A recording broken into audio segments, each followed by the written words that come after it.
Good afternoon, everyone, and thank you for joining us for this special artist conversation organized as part of the Archive of Alberta's programming in recognition of Asian Heritage Month. My name is Catherine Crowston, and I'm the Executive Director and Chief Curator of the AGA. I would like to begin by acknowledging that we're hosting this event from Edmonton. I'm a Swachi Waskahikan in Treaty 6 territory and Region 4 of the Métis Nation of Alberta. We acknowledge this as the traditional and ancestral home of the Nihilwak, Cree, Anishinaabe, Saulteaux, Niitsitapi, Blackfoot, Nakota Sioux, Dene, and Métis peoples, and acknowledge the many Indigenous, First Nations, and Inuit people who make Alberta their home today. We recognize that this acknowledgement is just one small recognition of the work that we need to do to address and reverse the ongoing impacts of colonization. It is my great pleasure to be able to introduce the three artists panelists who are joining us today to share their work in this special conversation. Born and raised in Hamilton, Ontario, Roy Caussy's practice is an outcome of his semi-nomadic lifestyle. Having established studios in Hamilton, Vancouver, Medicine Hat, and Halifax, Cossey conceptualizes his journeying as the inheritance of his family's history of immigration and diaspora, while allowing the geography and history of each place he inhabits to inform his practice. Most recently, Cossey spent 4 months living with his mom in Hamilton, where every Sunday he learned to cook meals that both he and his mother grew up eating. Cossey has received various grants, including those from the National Canada Council for the Arts, and has exhibited both nationally and internationally. This summer, he will be part of a group exhibition, We Do Not Work Alone, curated by Jesse Birch at the Nanaimo Art Gallery. Roy Caussy currently resides in Halifax, Nova Scotia. Gwenessa Lamb is a visual artist and educator. Lamb received her BFA from the University of British Columbia and an MFA from New York University. Her work has been exhibited at the Bronx Museum of Art, the Queens Museum of Art in New York, the Galerie de UQAM in Montreal, and the Glenbow Museum. She has been an artist in residence at the Virginia Center for the Creative Arts, Skowhegan, MacDonald Colony, Yaddo, as well as the Banff Center. Lamb has taught at New York University, the University of British Columbia, the Alberta University of the Arts, and is currently Associate Professor at Emily Carr University of Art and Design in Vancouver. Marigold Santos was born in the Philippines and immigrated with her family to Canada in 1988. She pursues an interdisciplinary art practice involving drawn, painted, and printed works, sculpture, tattooing, and sound. Her work explores selfhood and identity that embraces multiplicity, fragmentation, and empowerment, as informed by experiences of movement and migration.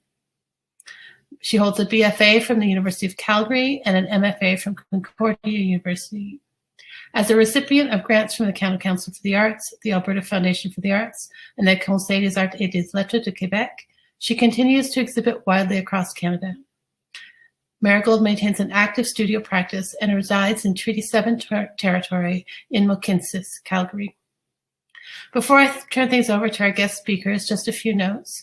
Each of the artists will speak for about 10 to 15 minutes, following which we will have a moderated conversation and answer your questions. Please enter any questions you have using the chat function. I would also like to take this opportunity to thank EPCOR, who support AGA online programming through their Heart and Soul Fund, as well as the support of the Canada Council for the Arts.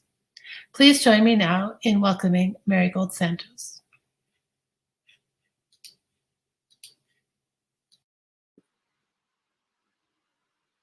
Hello, everybody. Thank you for joining us today. My name is Marigold Santos, and before I begin, I just want to take this moment to let you know that I am presenting to you from Treaty 7 territory, and I would like to acknowledge the traditional territories of the people of the Treaty 7 region in southern Alberta, which includes the Blackfoot Confederacy, comprising of the Siksika, Piikani, and Kainai First Nations, as well as the Tsuut'ina First Nation and the Stoney Nakoda. The city of Calgary is also home to Métis Nation of Alberta Region 3. And as I live and work as a settler on this land, I commit to practicing decolonization as a process of constant and continuous listening and learning and acting with care, responsibility, and gratitude. So with that, I'm going to begin and talk a little bit about my most recent work. As you can see here, the title of the pieces that are grouped together here is Bini at Buhol, which in Tagalog means seeds and knots.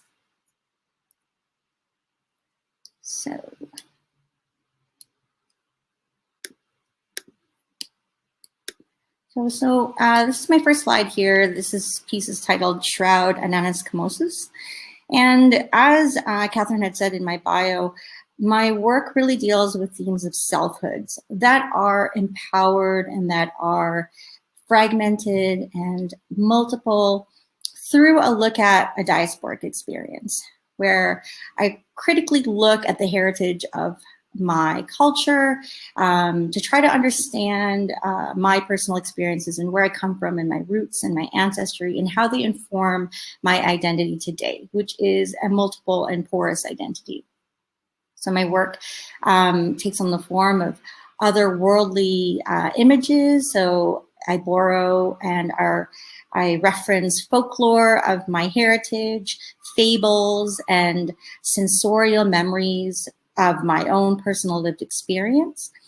And I take those and I reconfigure them and I reconceptualize them. So this particular one refers to a fable, the origins of the pineapple fruit, which is a really important fruit in the Philippines. Its leaves produce a fiber where traditional fabrics come from. It's a very particular flavor in the palate of Philippine cuisine, but it's not necessarily native to the Philippines and is actually introduced through colonization. And so in this fable, depending on who's telling it and how you hear it, it deals with a little girl who's either losing her eyesight or she's lazy and isn't earnest. And so a hex is put on her, a curse by her loved one, and she disappears and is reborn as a fruit with 100 eyes. And so the fable really talks about obedience and earnestness and following the rules. And here you can see it maybe not so well, but in this particular image, the figure is wearing this sort of big hat that has a lot of eyeballs and it's got the texture of a pineapple. So it's not quite necessarily distinct, the foundations of what I'm working with, unless you get to know it a little bit more.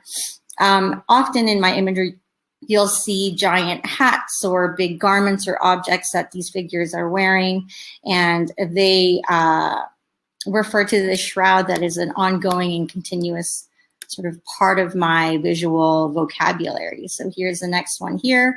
And so you can kind of see this sort of shroud element. It takes on a different form, but there is a continuity of visual elements like the inkiness of the figure and this atmospheric landscape. Also, the figure is unraveling, and in this image vocabulary of mine, the woven is to represent the repaired or a figure that is being recreated through that woven, through that unraveling. There creates strengthening and resilience. So it's a radical way of looking at folklore. And in this particular way, this folklore that I talk about is a figure called an Aswang. And for those who are familiar with my work will recognize this figure. I mainly use it as a metaphor for a diasporic experience in that this figure has the ability to self-sever.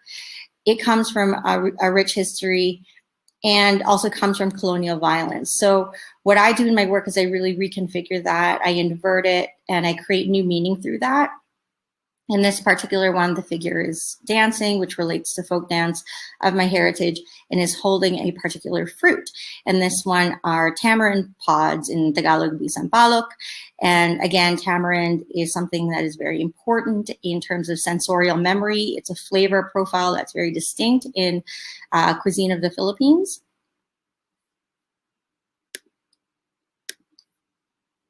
And this next one here, you can see a severed hand that's sort of like fluid and amorphous. Again, the imagery here refers back to that Aswang character of the severing of the self and the characteristics of that. And when I make these works, what I'm reflecting on is a way of trying to grasp at my heritage or my culture that's very difficult to possess being part of the diaspora.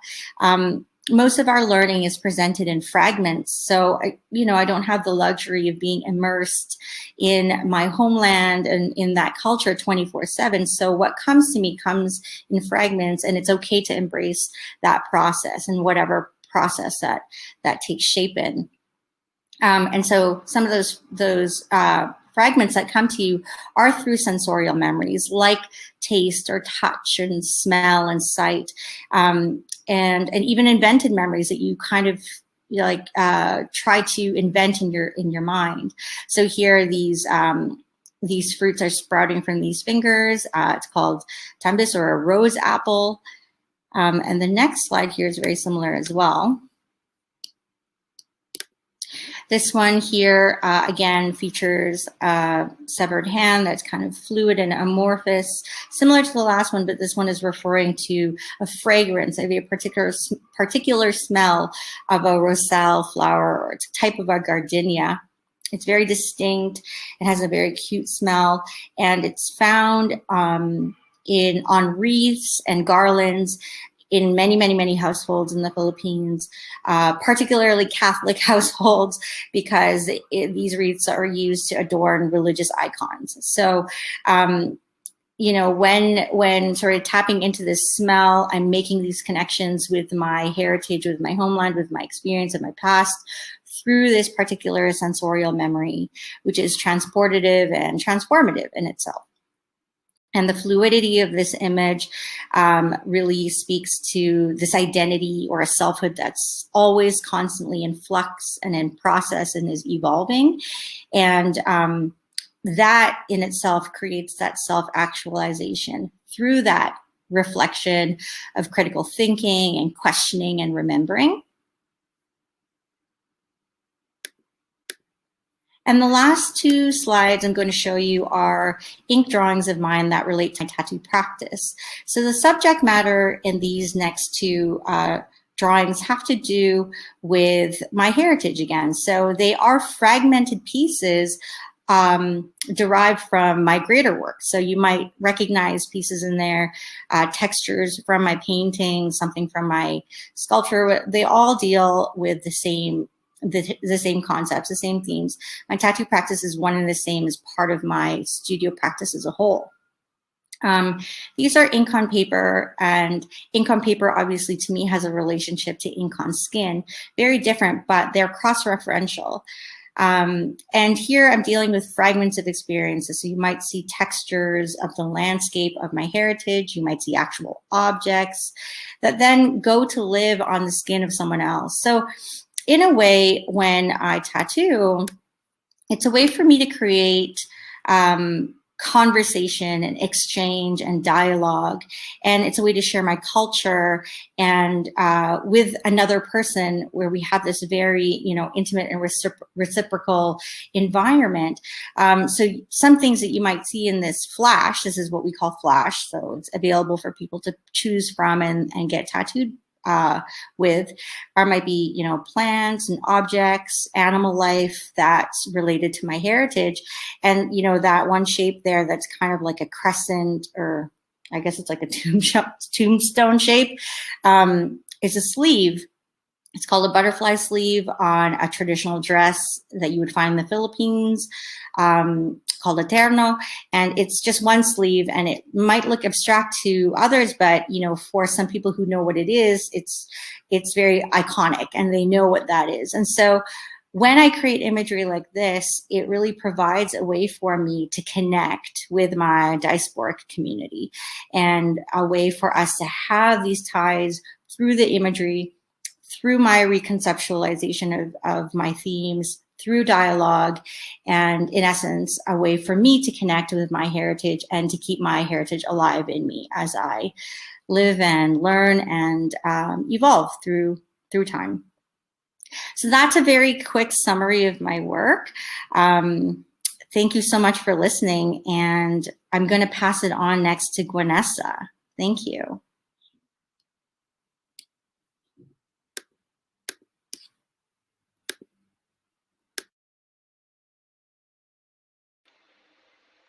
Hi, everyone. I like the little Jack in the Box. coming up here. That was amazing. Thank you so much, Marigold. Just to start us off on those wonderful thoughts to build on. I have lots of things I think we'll chat about. And thank you, Catherine, Michael, and Helen, who are behind the scenes doing their magic, their wizardry. And I'm just gonna put my little reminder here. And of course, Roy, I'm really excited just to be here with all of you this afternoon. So I am speaking to you from the traditional territories, the unceded territories of the Musqueam, Squamish, and Tsleil-Waututh nations. And I have been thinking a lot about my relationship to this place and the wisdom and resilience that very much resides in these lands. And I myself was born in Vancouver, but as a Chinese racialized settler, I've been thinking about that, what that means. And my work has shifted to think about my family's migration here in terms of its relationships, relationships to the lands where we are from, and the relationships to the lands that we arrived to. I know my time here is with you is brief, so I'm going to quickly try to share two artworks, or sort of two bodies or ways of thinking that considers these connections between different lands and cultural histories. So in light, especially, I think in light of current events, especially, I particularly with anti-racist conversations, I've also been thinking a lot about ideas of visibility and legibility. So that's what I was thinking about when I titled this, or thinking through the idea of like writing the illegible. So what it means to be seen, but also to be understood. And legibility and conversely illegibility are, I think, are interesting words to me because it both links and sets apart the act of seeing and the act of knowing, and they don't always coincide. You can see a scrawled word or image clearly without actually understanding it. However, I've been wanting to explore the idea of the illegible or the unrecognizable, not as a roadblock per se, but as a generative, like a prompt, where our movement towards a desire to understand can open up a different way of thinking. And a little bit rusty here. Okay. So I began considering, I think, ideas of legibility in an earlier body of work titled Mongrel Histories. And this was a series of drawings based on a collection of buildings. These are historical buildings known as the Kaiping Dulau. And I'm sort of using the Cantonese pronunciation. And Dulau are they're these multi-story homes built mostly in the early 1900s. They were spread out throughout China, mostly southern China. But the ones I was looking at were located in Kaiping County in Guangdong, the Guangdong province in China. So they appear very much as towers, and they're built mostly to protect against theft and banditry, but also some from seasonal floods. And click here. So there's the details on the right. And so I first encountered these towers in 2007 during a visit to my mother's village, which is in the same county. And what I found unique was the mix of architectural styles, as they were described as having, like you've seen this one, like actually not this one so much, but like Roman columns, French windows, which I think you can see here, and Islamic domes. And I later discovered that these features reflected the places where families and people had traveled. And at that time, because at that time there was much immigration to North America, South Asia, and Australia, where family members would work. When they would save up and was able to return and rebuild these elaborate homes. So these drawings are I'll explain a little bit, are portions of them brought together, and I'll talk about that here. Oh, detail. So those are some of the features that I talked about. However, much of the ornamentation was focused on the tops of the towers. You see the detail here, and frequently, sometimes they would display inscriptions referencing the heavens, longevity, and wealth. So it was very much an image or a building that was expressing success and power. And I was thinking about these ideals in some way were in contrast to the reality and the hardship that migrants had experienced overseas, like, and it was only if they survived their labor, they were able to come back and celebrate these experiences. But so partly in homage, partly to acknowledge, I think, those unspoken hardships, these drawings were created very much. And I was thinking about Marigold in terms of what you're talking about, the breaking of things, the fragmentation. So also I was thinking about that way of like how I was severing the tops of these towers and conjoining and like joining them back together to create these free floating structures, which is what you saw in the larger image previous to that. Okay, click here. And what was also really remarkable to me, though, was how the buildings and the architecture became a record of cultural interaction, and the sharing of ideas and knowledge across, distinct communities, like through where they had gone and come back. And so here's one such building that exhibits, and I'm going to zoom in, like there's a crescent moon, I don't know if you can see my mouse here, reflecting the influence of Islamic architecture. You can see, so I'm going to zoom in. So this bit is here. And so there's like a little detail, like the tops have these crescent moons. Oh, I'm sorry. I just saw a comment here. The size of these works. I don't know when that popped up, but the larger drawing, the very first one you saw was about like floor to ceiling, so 120 inches, I think. So over 12 feet. But these ones are smaller, so I would say they range like 3 feet to, 2 to 3 feet. Sorry about that. Thank you for that question. Yeah, so here's the detail. And so again, I created this image like many years ago, after that trip in 2007, so 2014, I made this. But I think it was interesting for me to revisit for this talk, especially in light of what is happening with the Uyghur population and many Muslim minority groups further north. And so like to think about in the past, there was more of an exchange and a community, and it's unfortunate to think about what's happening now, and hopefully that will change. Just see here. Oh yeah, next slide. And so this is more recent, and some of you may have seen it. Really grateful to have shown this body of work. This is the second body of work I'll briefly touch on. It was shown last year and came down this year at the AGA, so I thought it'd be great to revisit it with you here.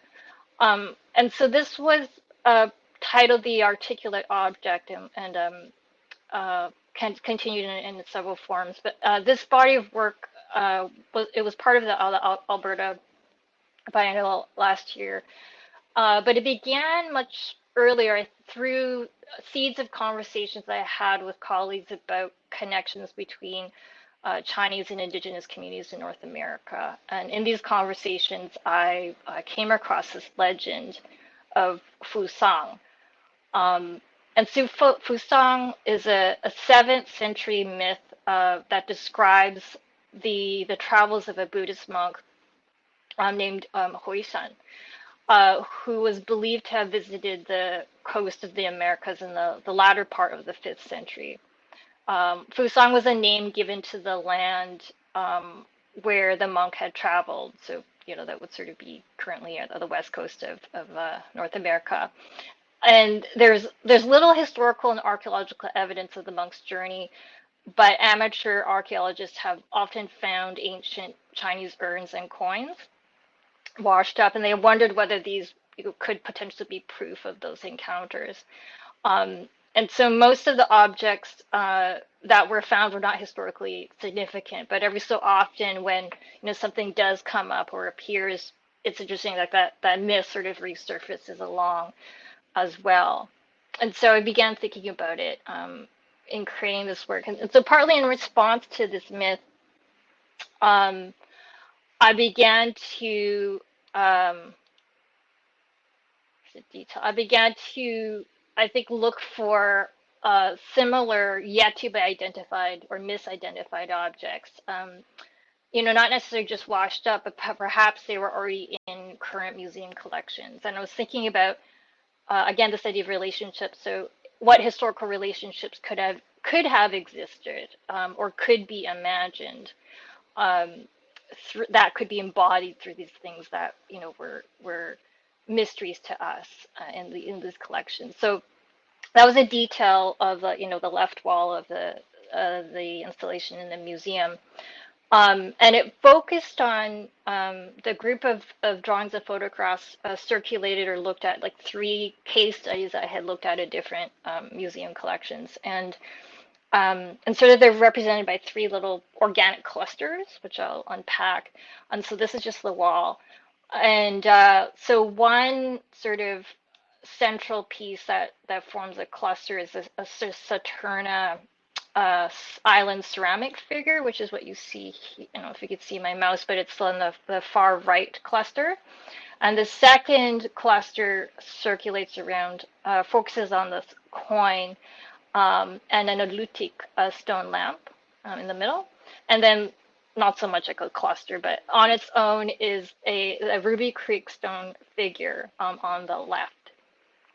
So they're all sort of related to like the West Coast and in different collections throughout the province, but one is also in Alaska. So again, that's just a view of the drawings, and there's this sort of a mirrored or parallel grouping with the photographs on the right wall.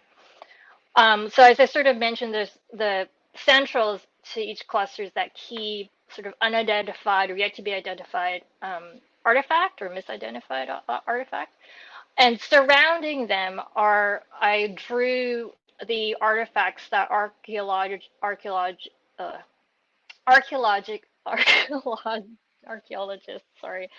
initially had selected as potential links when trying to determine their provenance. So it's almost like and many of them are actually dead ends in terms of like the potential things that they could be, and didn't lead to an answer per se. So the project is sort of like a visual index of the sort of possible trajectories an object could take, with literally trying to map out like what these things could be in terms of their origins. Okay, go. Okay, and I'll end off with this one. And so this is a detail of one of the sets of corresponding photographs, but sort of gives you a better image of the one set of like one case study, which I'll talk to you about. So these objects, I think, were of particular interest to me as a story of misidentification that comes to be corrected and rectified over time. So on the left, as I mentioned, is an Aleutic stone lamp, and it was about it's amazing how they date these things, between 400 to 9,000 years old, like just somewhere around there. And on the top is a Chinese coin from the Ming Dynasty, and they are from the same archaeological site in Alaska.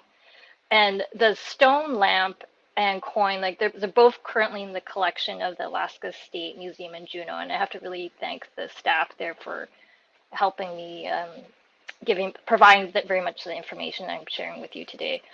And according to the documents, what was interesting with these 2 objects is that the presence of one object led to the misidentification of the other.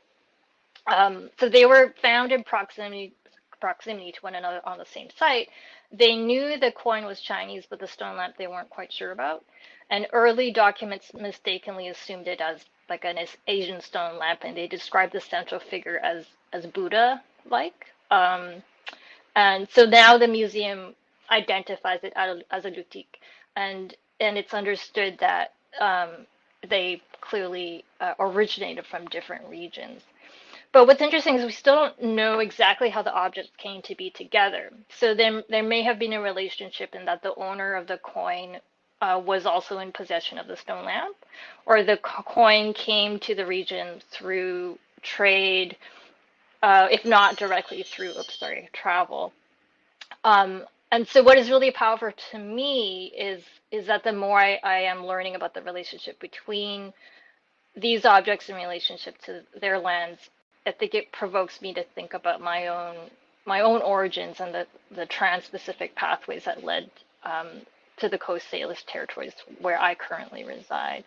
So my understanding is still illegible, but I think moving towards something tangible. So thank you for that, for your patience with these images. And so now I'm going to turn it over to Roy. Here. Thank you.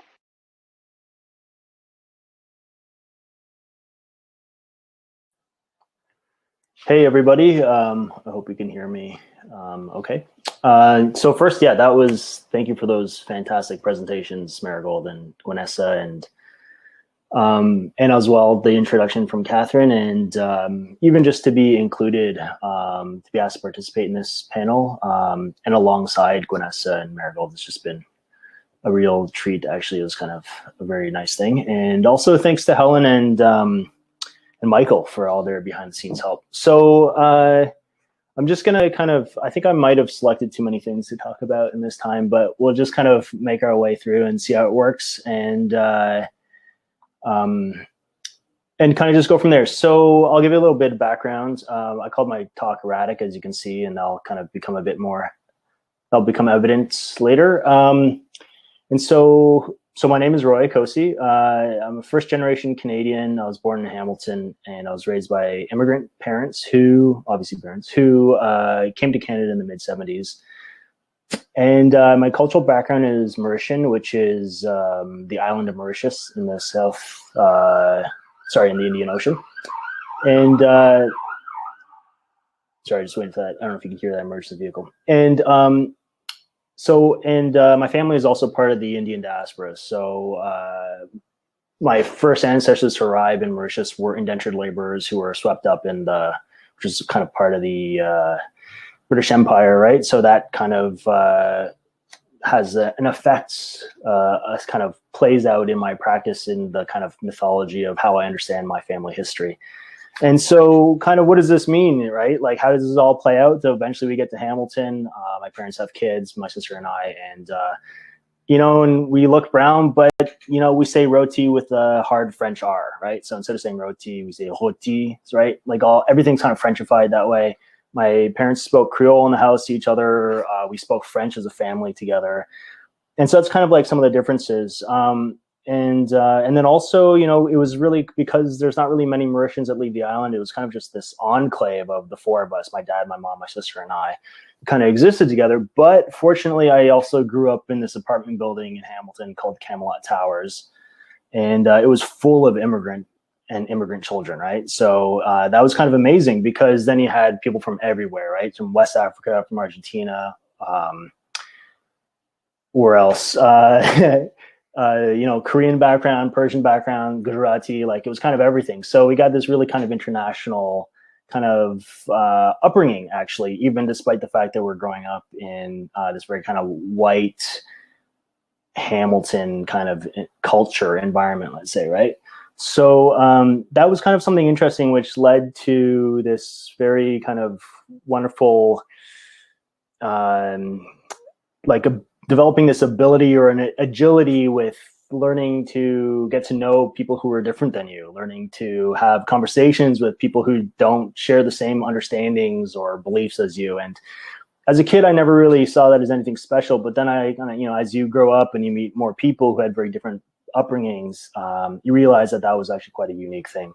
So anyway, so that's me, right? And that'll kind of play in as I give this presentation. So I'm going to kind of go backwards in time a bit and then kind of lead up to the beginning. So, or to the present, sorry.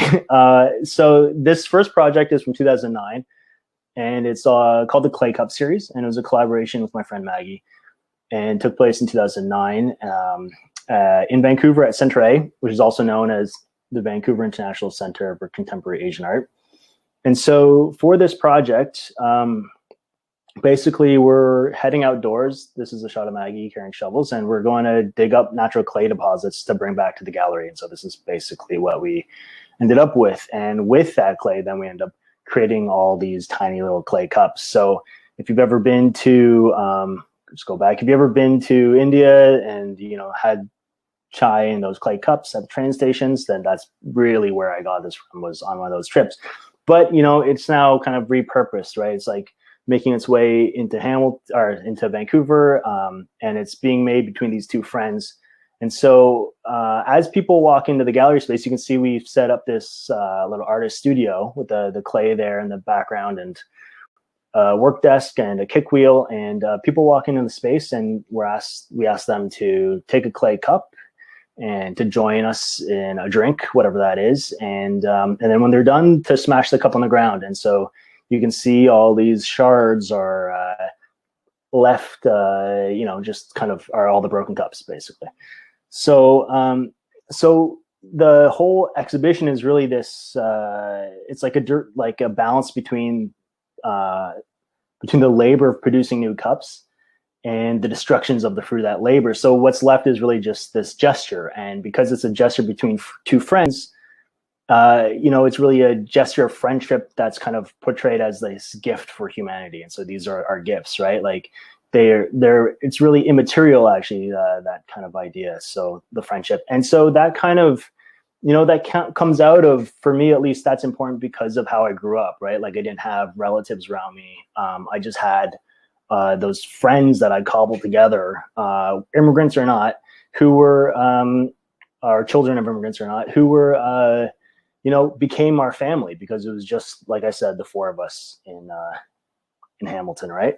And so it kind of, the other beautiful thing about this project is kind of talking about friendship and finding this kind of belonging or this family, is that another beautiful thing that happens, or for me, it was beautiful, was ultimately when people are taking a sip from these cups, they're actually they're putting their lips to the earth. So they're kissing the earth every time they take a sip, right? And so that's also this kind of like, you know, you see it in movies and stuff like that, or TV shows, like people like, they're like so happy to be back home, they drop to their knees and kiss the ground. So, you know, there's like a little bit of that in there, which I thought was kind of funny.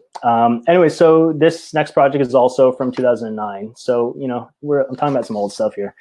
And it's called Mountain Club Feasts. And so Mountain Club is a collective that was formed with me and two friends. It was myself, Maggie, and Ian, and it lasted basically that summer. But basically the idea of feasts, of Mountain Club Feasts, is to create a platform for people to gather. And I built this picnic table. It's like one long picnic table. It's 37 feet long. And it's just an opportunity for people to gather, right? And so we made food, we brought desserts, and we kind of allowed this kind of beautiful gesture to be available for people to gather. And that kind of, again, kind of comes back to that, how do I put it, that influence of immigrants that I've had, of like my parents' generation, and their immigrant friends, and then their kids, and how we would always gather.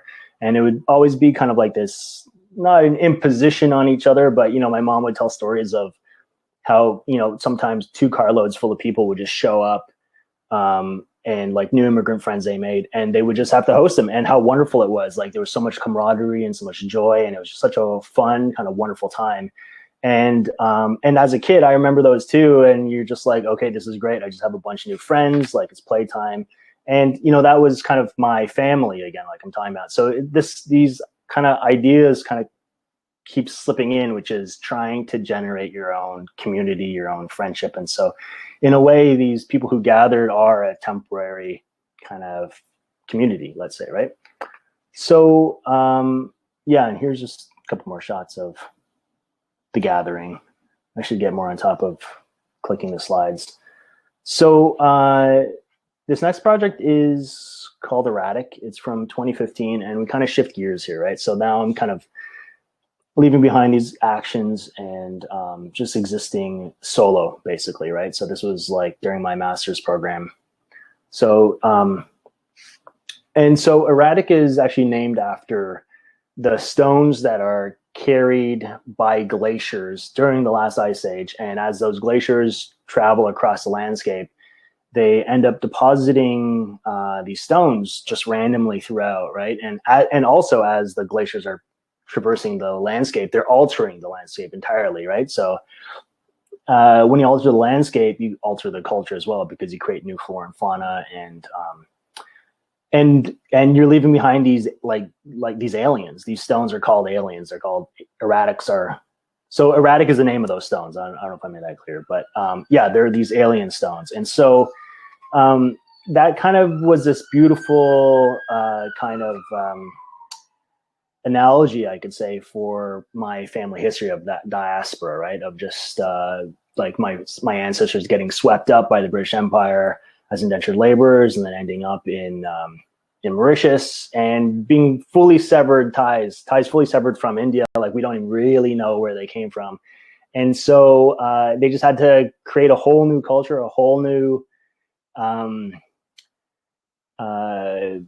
home, actually, right? And so, and then oddly enough, that's what my parents grow up with, right? And that becomes their culture, and then they bring that to Hamilton, and then we grow up, my sister and I, with that in the house. So that becomes our culture. So now you get all this removal, right? And so you really kind of start losing this sense of your origin, that anchor that you find so many people who have like generations in one place. They really have that rootedness, right? So so anyways, just to, I should go through what this project is about. So what we're looking at here is a 7-inch record that I produced for this project. And I also produced this wood bat. So it's just like a regular wood bat that I turned on lathe. And with the bat, I would go outside and I would just pick up rocks and I would hit those rocks. And so the project on one level is about displacements, because I am displacing those rocks with this bat. And this image here is actually one of the locations where I was hitting rocks, and that's my bat on an erratic, right? So, and this is in Lethbridge. And so, yes, so there is this aspect of displacement, but then also there's through the action of hitting the rocks with the bat, you create this very loud sound, which ends up kind of carrying across the landscape and then echoing back to you. And so you create this call and response, actually, right? So you're this solitary, lonely figure in the landscape hitting these rocks, you know, feeling so untethered because, you know, your family history is so kind of complex, let's say, and then so unclear. And then you also have, you know, I'm in Southern Alberta all of a sudden. And so you feel very kind of unrooted, as I was saying. And so this idea of like finding yourself in the landscape, that call and response through this action became a really important thing. And so yeah, with that audio, I then created that 7-inch record, and then I also produced this folded poster that was included inside the record jacket.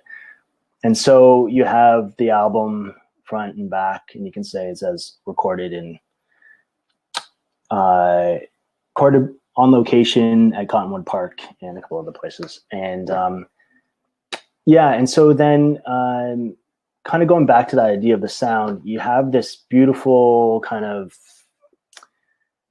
sense of, I guess, well, actually, sorry, I'll go back for a second. So with that echo, you end up creating this almost sonar that kind of comes back to you, right? Like that sound traveling across the landscape is picking up every little bit of information, and it's also picking up you, the hitter, me, right?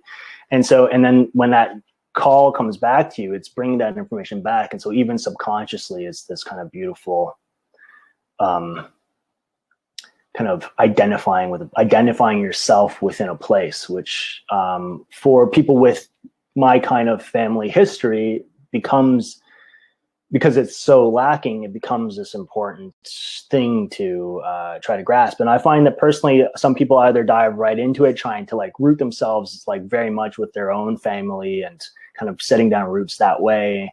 And other people have just gone completely the opposite, and they exist a completely unrooted life, I guess you could say. And so the other thing about this project is that the act of hitting rocks was also a reflection of that erratic and entropic displacement, right? So as I kind of mentioned before. So yeah, you can see like various ways that this work, or sorry, that my background is coming into. It's not necessarily that I'm trying to make work about being Mauritian, or that I'm making work about being like having South Asian roots or history, right? But it's really about the experience of growing up first generation in Canada, with the cultural background that my parents brought with them to Hamilton, and then kind of all that blending that ends up happening, right? And like I mentioned before, with that early age, right, you have this kind of real internationalism, right? You're really meeting a lot of other immigrants from various countries, and so you kind of build this kind of I don't know, I guess you could say love for humanity or something like that, right? So this brings me to my last project, which is the newest project that I've been working, or that I made. This is from 2020. This is shown at the AGA, which was curated by Lindsay Sharman, and it's called The King is Dead. And so it's slip cast porcelain that's like on these wood slats and everything. And the idea for Erratic was that it's about witnessing a shift, right? So the baby boomers are ending as a generation, as a majority voting bloc. And so it's about putting into perspective the prior, like trying to mark a moment in time, saying that all that's all the work that the baby boomers put in place, which can sometimes feel so self-satisfying, self-fulfilling, not fulfilling, but not really about building community or building healthy structures or trying to prioritize health over economy. Now is a time to be able to start to undo a lot of that. And that's kind of the importance of marking time, right? Is that you can make something graspable. You can say that that era is over. Let's try to build something better. And again, the reason, or the way I see my background fitting into this, sorry, I'm moving really fast in these images, is because of that background, of that agility of learning to get to know people from so many different cultures, so many different histories, and thinking, well, I honestly do think that we can do better. We can kind of shore up our social structures, social infrastructures like healthcare, and universal basic income is like another way to go about that too, because it's not really about representation, but I think it's more about redistribution, right? Like redistribution of resources and of economy and wealth as well. And that, I guess I'll kind of wrap it up right here, but I would say that is, again, a priority in my life because of the background or the experiences that I had growing up as a kid, and that's how they started to play into my work. So I'll leave it there, and I will pass this on to Catherine, I guess is the next one to come back on, and say thank you very much again, and it's been wonderful to be a part of this. So, okay. Thank you. Stay on, Roy. Don't go. Okay. Hi, everybody. I think at this point, what I'd like to do is invite Marigold and Gwenessa to come back on, and then we'll have a kind of moderated conversation and answer any of the questions that have come up in the chat. Hi, everybody. Thank you so much. That was great. It was a wonderful way to kind of get an introduction to each of your work.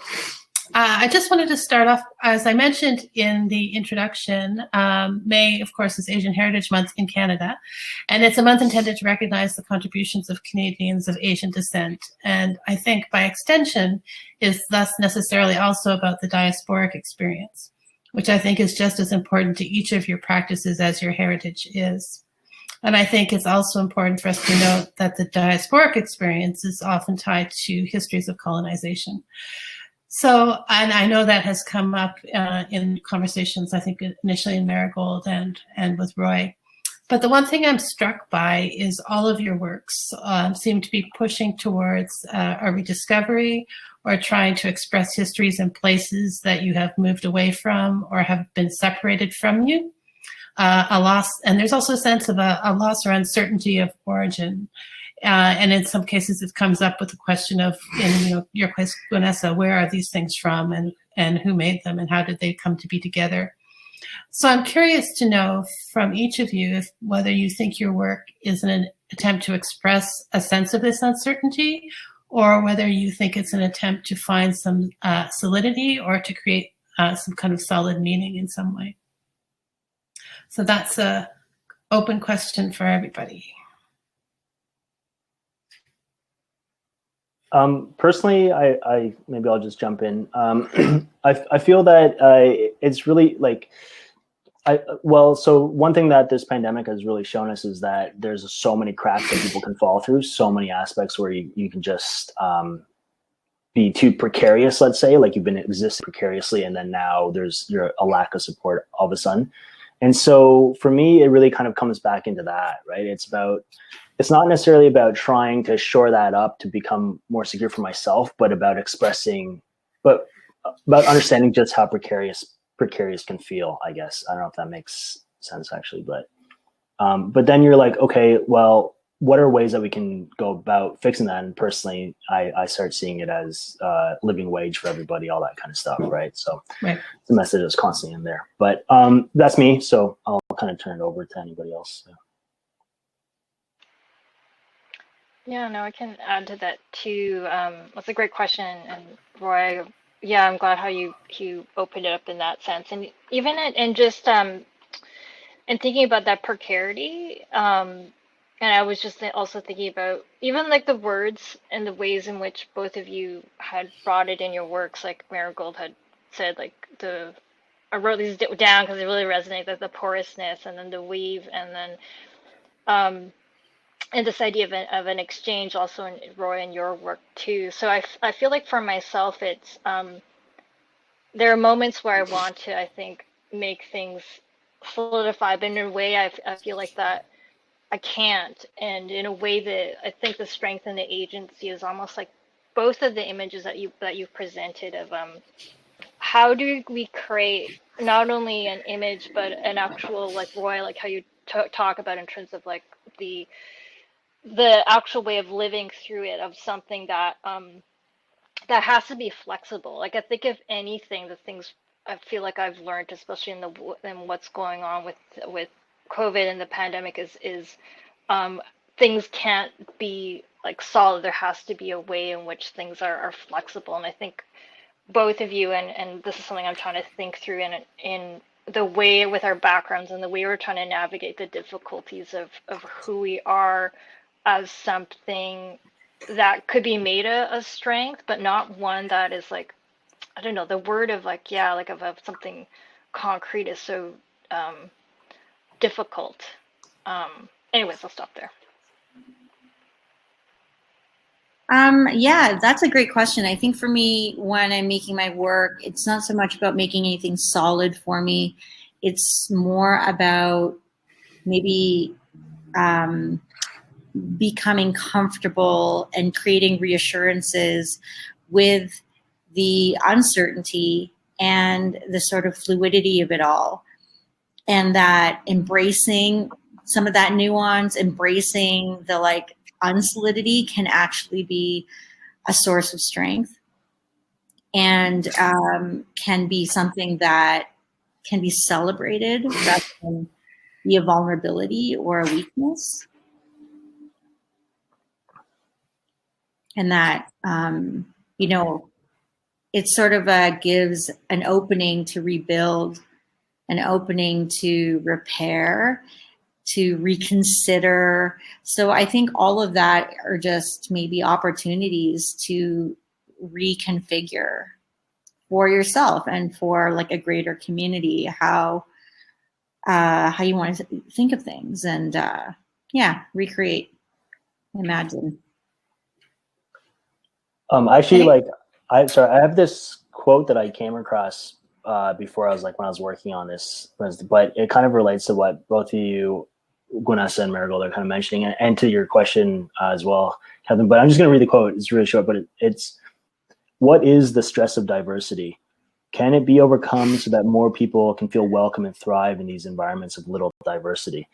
And that is that kind of precarity in a sense, right? Like if you, like the more you try to, once you open up, create a more diverse culture, you invariably do end up closing it to a different group of people. It's like, there's this, like the way society is structured, there's always going to be someone at the bottom end. It's really hard not to in this structure. And so these are kind of questions I think that we're all kind of approaching or talking about is then how do those, how can we have diversity at a core, let's say, rather than as this, that then restructures how we deal with each other, our government structures, our health and educational structures, so that it's not about inclusion anymore, because it is what it is now, right? And then from there, I don't know. Well, I guess, yeah. Anyways, I just wanted to share that quote. Like, how can you welcome people and thrive in these environments, a little diversity, right? So I'm interested, Roy, in that concept of diversity with respect to actually all three of your work, because I think if you think back, Marigold spoke about fragmentation, and Gwenessa spoke about the concept of the mongrel, and you spoke about the erratic. And I think that those to me speak not just of diversity, but kind of elements of hybridization, and maybe hybridization as a kind of base state makes more sense for us in the world than one of kind of certainty or uniformity or something like that. So I just wondered maybe if you want to speak a little bit about ideas of hybridization or of that idea of diversity within one thing, I suppose, as how that manifests in your work.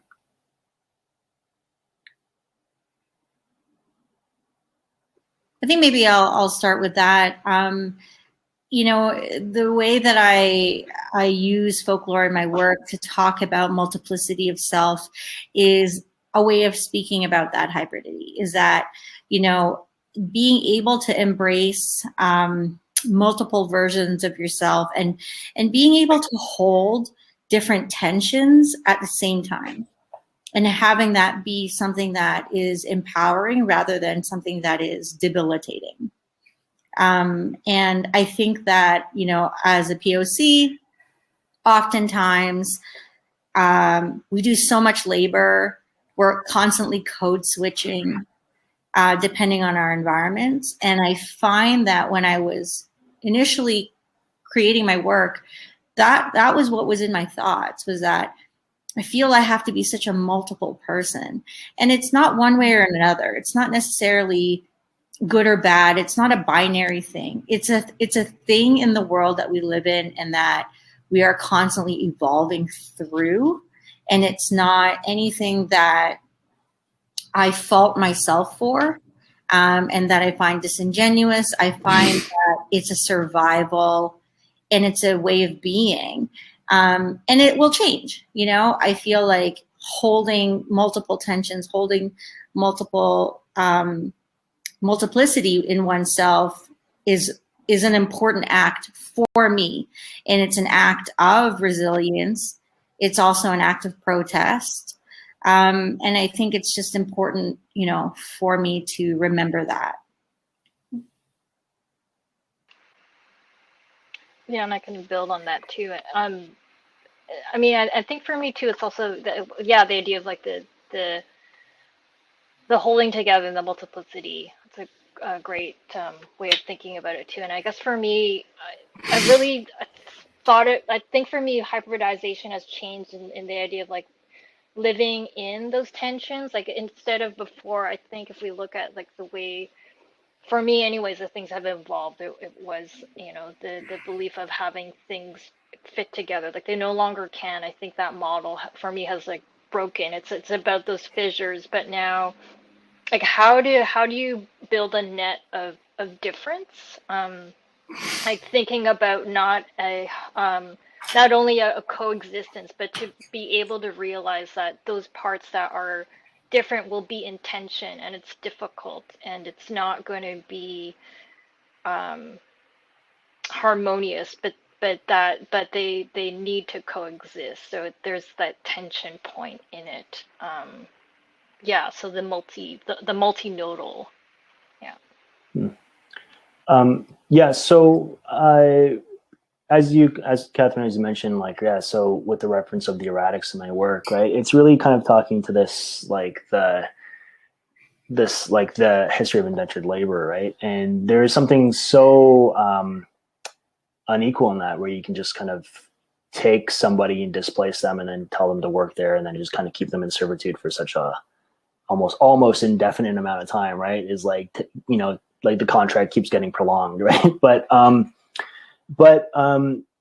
so for me, this kind of, I guess like this idea of the hybridity or the diversity is, and how that plays into that history is that personally, I find that it's very difficult, or it's, as a society, it's extremely challenging to try to include everybody at the same level, let's say, right? It's like there's always, even like when you think about like a capitalization rate, which is like trying to get people to perform at their best, is what that means. You can't do that for everybody. There's always going to be somebody who ends up not quite getting that benefit.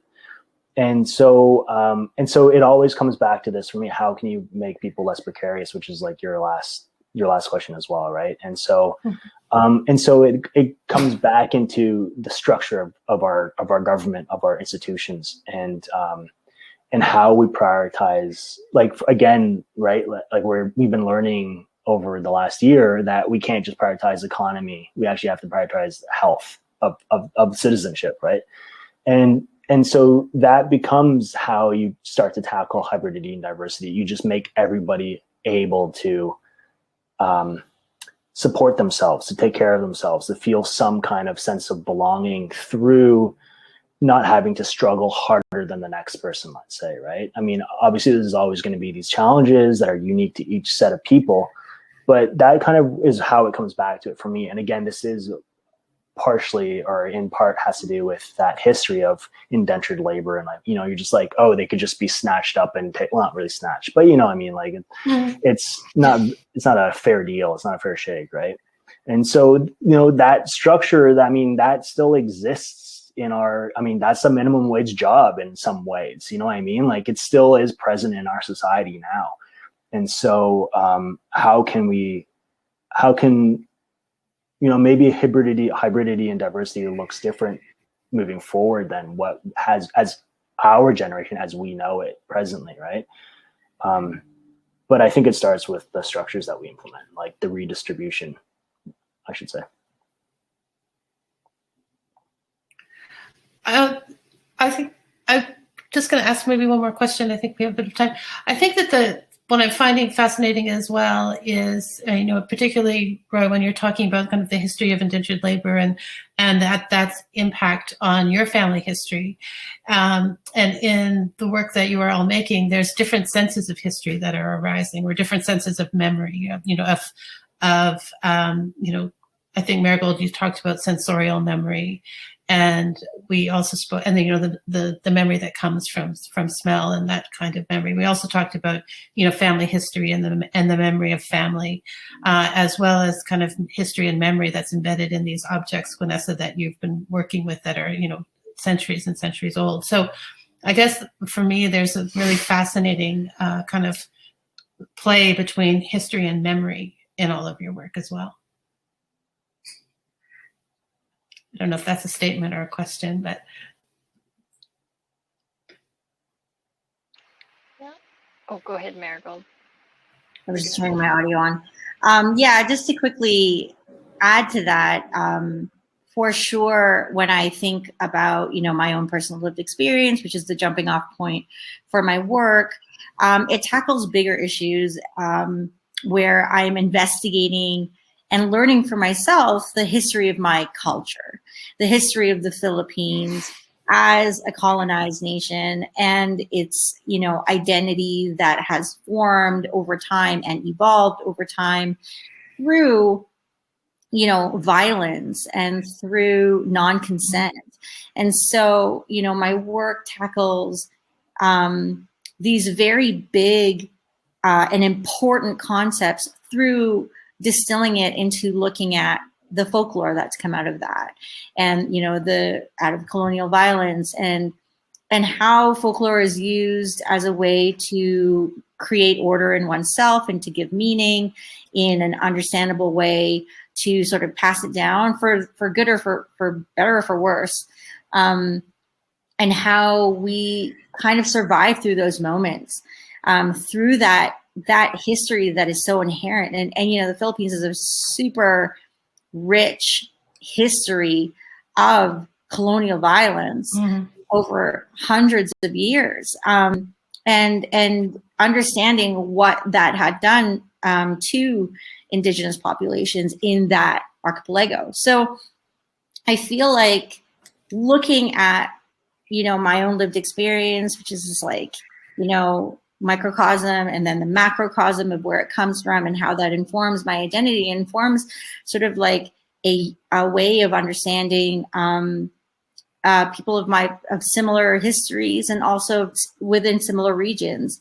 It's just a way of learning and connecting, and then also like being critical of it and understanding where to go from there. Like not just learning it and I'm learning it day by day, but then what to do with it and where to go with that and how that will inform your choices going forward in your contemporary society today. Marigold, I'm going to ask a question. There was one question from the audience that I think was addressed specifically to you, and I think it ties very much back to what you're saying at the moment. And the question was, there's a kind of cool juxtaposition between vibrant life and fluid decay. Is death intended to be part of the motif in your work? And I think the question then comes back to me about how does that question of death perhaps relate to the connection to colonial violence in its histories? Yeah, for sure. And I think cycles are really important for me to consider in my work. So if we're thinking about like death and life and rebirth, I take those as like very conceptual ways of looking at my work and not just literal ways of looking at my work.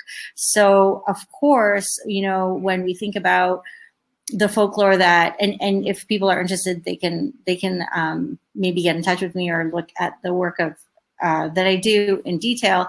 But folklore that I specifically deals with violence of like pillars of society. There's a lot of death that's involved in that, but out of the death comes the resilience and kind of like a recreation of like a new sense of self or a new kind of society. I'm not saying that like the colonial society that comes out of it, but like the different the pillars of Indigenous society, like the Babaylan, the shamans, who were persecuted under colonial rule and then became, sort of like marginalized but very powerful people that still survived through that death and destruction to carry on to today.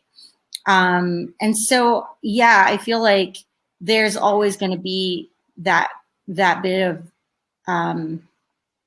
that cyclicality that I address, if you want to call it like, death and birth or creation and destruction. But yeah, I feel like, and it just ties into, I just saw in the chat, Glenn had said something about the tamarind being a bit both bitter and sweet. And I think that really relates to, for sure, the colonial experience of what had happened in my heritage, in my country. Great.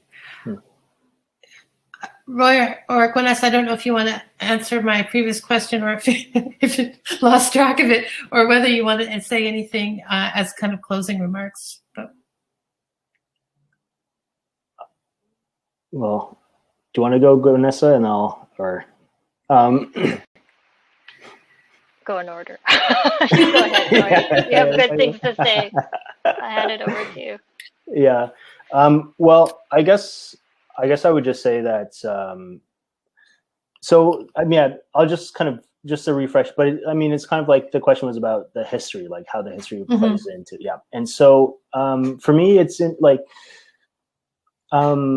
I've had this kind of like, let's say like this own personal mythology about my family history, which is that it was hard to track down. You couldn't trace it back. So there wasn't really this like history. It was like, again, it comes back to this unrootedness, right? And so personally, a lot of the history that I work with are just almost personal stories, like personal experiences that I've had as a child or stories that I heard my mom tell me. And so it really, I mean,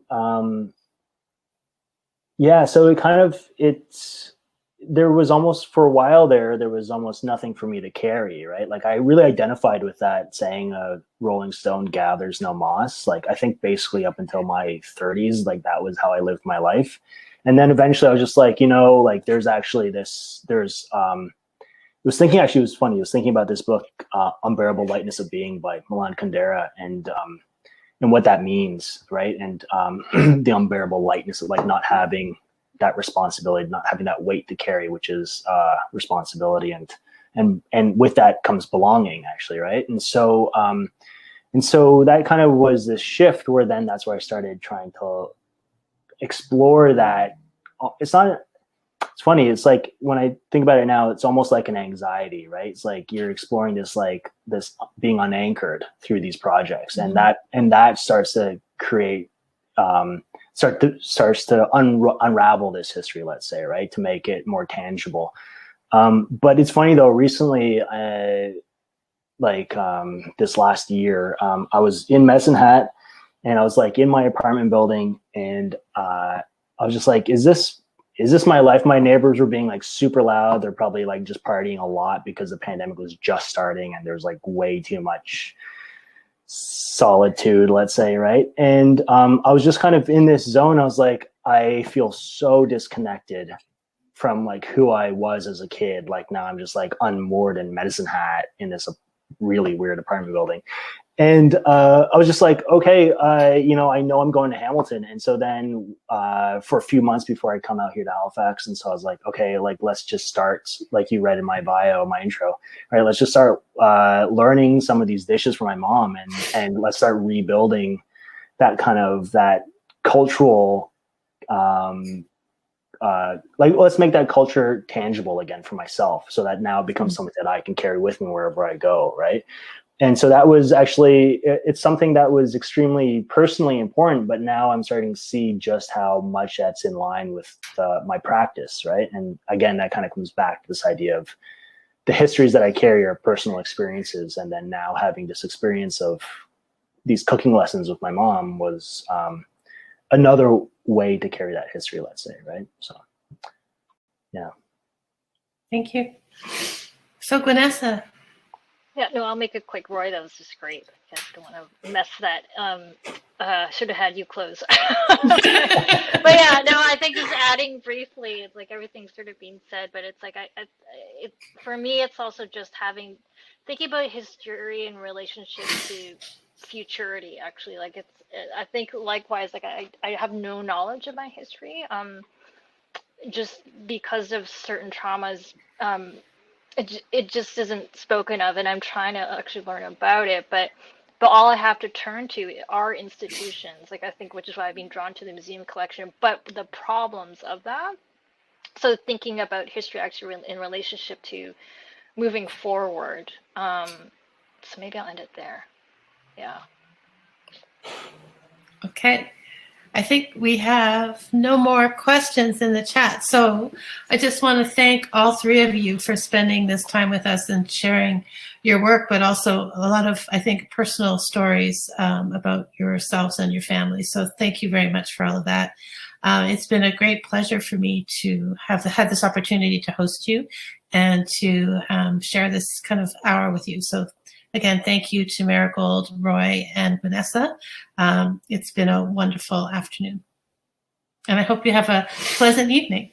Or I think you're going into nighttime now, Roy, where you are. Yeah, the sun's setting. The sun is setting. Okay. Well, yeah, thank you. Thank you. Thank you so great. much to everybody. This was so wonderful Thank to hear you. these stories and everything. Okay, thanks. Bye. Bye. Bye. Bye. Bye.